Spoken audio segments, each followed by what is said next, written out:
You're on. Hi guys, I hope you're having a good day. Today we're going to start with Luke chapter 22 verses 35 through 53. I'm sorry if you hear the phone making a noise. I got it off the hook so nobody can call while the video's recording. But I can still hear it really loud. I hope you guys can. Sherm can't hear it, so. I can't hear nothing anyway.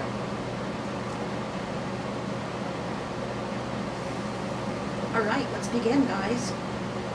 Then Jesus asked them, "When I sent you without purse, bag, or sandals, did you lack anything?" "Nothing," they answered. He said to them, "But now, if you have a purse, take it, and also a bag, and if you don't have a sword, sell your cloak and buy one. It is written, 'And he was numbered with the transgressors.' And I tell you that this must be fulfilled in me. Yes, what is written about me is reaching its fulfillment." The disciples said, "See, Lord, here are 2 swords." "That's enough," he replied.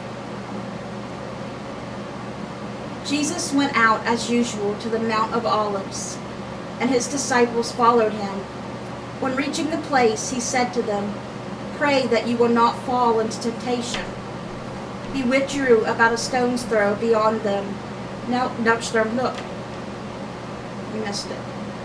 He withdrew about a stone's throw beyond them, knelt down and prayed, "Father, if you are willing, take this cup from me, yet not my will, but your will be done." An angel from heaven appeared to him and strengthened him, and being in anguish, he prayed more earnestly, and his sweat was like drops of blood falling to the ground. When he rose from prayer and went back to the disciples, he found them asleep, exhausted from sorrow. "Why are you sleeping?" he asked them. "Get up and pray that so you will not fall into temptation." Jesus was really brokenhearted. Sure, look at me. Jesus was really brokenhearted, so was the disciples. But Jesus knew what was going to happen to him. The disciples really didn't know. They really didn't understand what Jesus was talking about. But after they did, after it happens. But Jesus is like, "Not my will, but your will be done." He could have told his Father, he could have told God to stop any time that he didn't want to do it. He didn't want to die for our sins. And God would have taken him up to heaven. He wouldn't have had to go through it. But he loved us, so he did it. And God loved us so much that he did it. So now we're going to see Jesus arrested. While he was still speaking, a crowd came up, and the man who was called Judas Iscariot, one of the 12, was leading them. Remember yesterday, Judas sold Jesus out for 30 pieces of silver to the teachers of the law and such. He approached Jesus, Judas did, to kiss him, but Jesus asked him, "Judas, are you betraying the Son of Man with a kiss?" When Jesus' followers saw what was going to happen, they said, "Lord, should we strike with our swords?"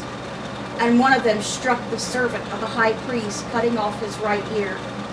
But Jesus answered, "No more of this." And he touched the man's ear and healed him. Then Jesus said to the chief priests, the officers of the temple guard, and the elders who had come before him, "Am I leading a rebellion that you have to come with swords and clubs? Every day I was with you in the temple courts, and you did not lay a hand on me. But this is your hour when darkness reigns." And that's where we're going to stop with Luke for today. I always hate reading this part. It doesn't get easier any time.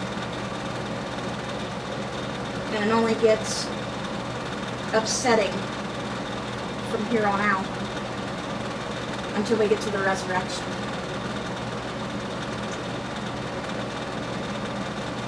Alright, guys, and our psalm today is Psalm 94.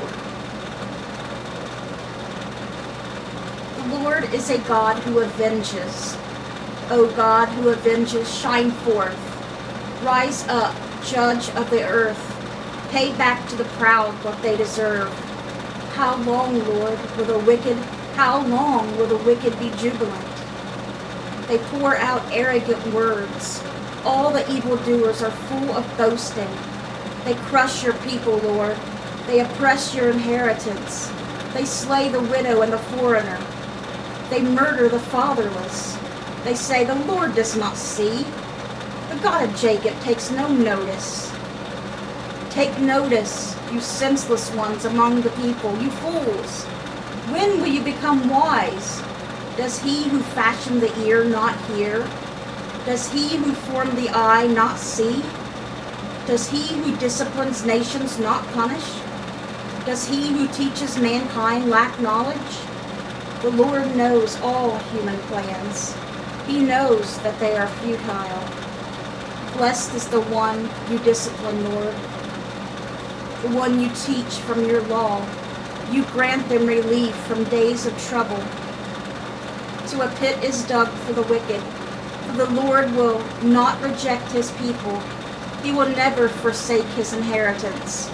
Judgment will again be founded on righteousness, and all the upright in heart will follow it. Who will rise up for me against the wicked? Who will take a stand for me against evildoers? Unless the Lord had given me help, I would soon have dwelt in the silence of death when I said, my foot is slipping. Your unfailing love, Lord, supported me. When anxiety was great within me, your consolation brought me joy. Can a corrupt throne be allied with you? A throne that brings on misery by its decrees? The wicked band together against the righteous and condemn the innocent to death. So many, so many. How many prophets they stoned. The disciples died. Like I told you yesterday, I believe, Peter was crucified. You think they would have gone through all of that if they thought Jesus was not who he said he was? Who would put themselves through that if they didn't believe that? If they didn't know that to be true? But the stuff they seen and heard and felt being with Jesus as his disciples, they knew he was the Lord. They had no doubt. It's why they did this. And it's why we're doing it now. Well, you know, the pastors and stuff today, and the evangelists, most of them. Some do it for bad reasons, you know, for the money and recognition, but most of them do it because they know Jesus is real and they want everybody to know so they're not lost and condemned. But the Lord has become my fortress and my God, the rock in whom I take refuge. He will repay them for their sins and destroy them from their wickedness. The Lord our God will destroy them. Okay, guys, and that was Psalm 94. And now our Proverbs today. Looks like we have two. Proverbs chapter 14, verses 3 and 4. A fool's mouth lashes out with pride, but the lips of the wise protect them. Where there are no oxen, the manger is empty, but from the strength of an ox come abundant harvests. Alright guys, that was our Bible reading for today. I hope it touched your guys' hearts. Let's get out our prayer list.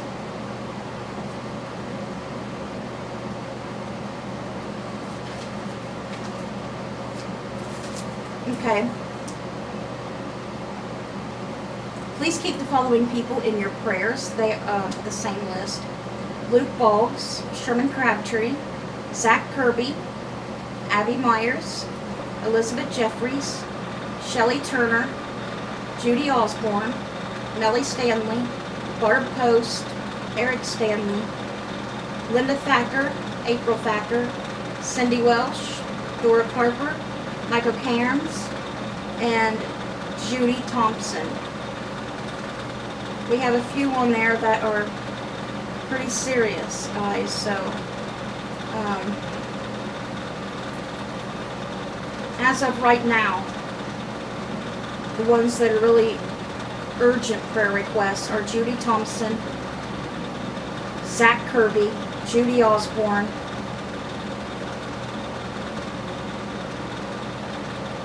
Nellie Stanley. Shelley was in the hospital and had back surgery, but she is home recovering now, so good there. And Elizabeth Jeffries. Zach, Elizabeth, and Judy, all three have cancer. And Judy's going through a lot and will be having several surgeries. She's got cancer as well. Alright guys, I hope you guys have a great rest of your day. Let's bring those souls to Jesus, and God willing, we'll see you guys again soon with another Bible reading. Bye guys. God bless. Sure about fell over on his face there, tripping on. See, you need to pick your stuff up, don't you? Just like a little kid.